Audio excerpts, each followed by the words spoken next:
Hey there, my name is Dylan Schmidt, and I'm a senior RMM admin at Provel Tech. Today, I want to go over how to export and import a monitor from ConnectWise Automate.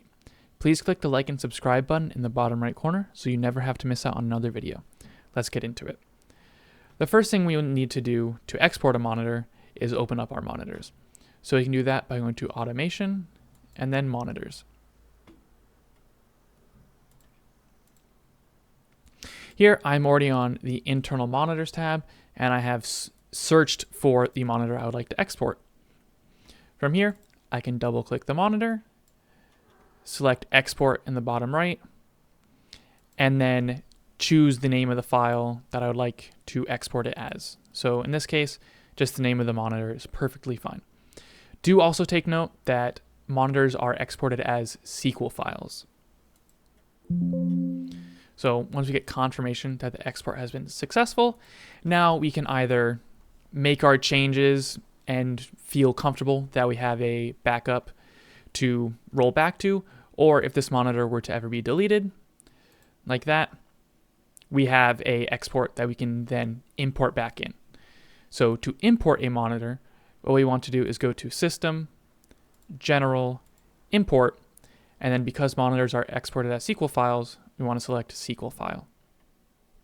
From here, we have that export file that we just exported.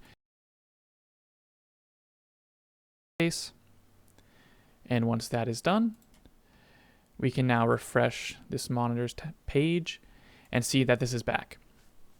One thing to note when exporting and importing monitors is that the alert template is something that it will take with it.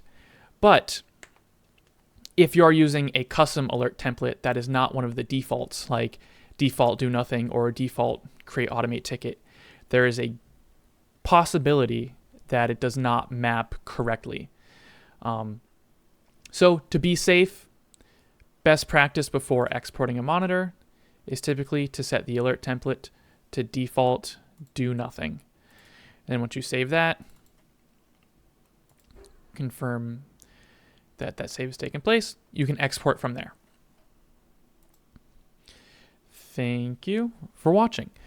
We post a new video every week to share our knowledge on ConnectWise Automate. Let us know what else you would like to see, or if you have any questions, please leave your response in the comments section below, and don't forget to subscribe.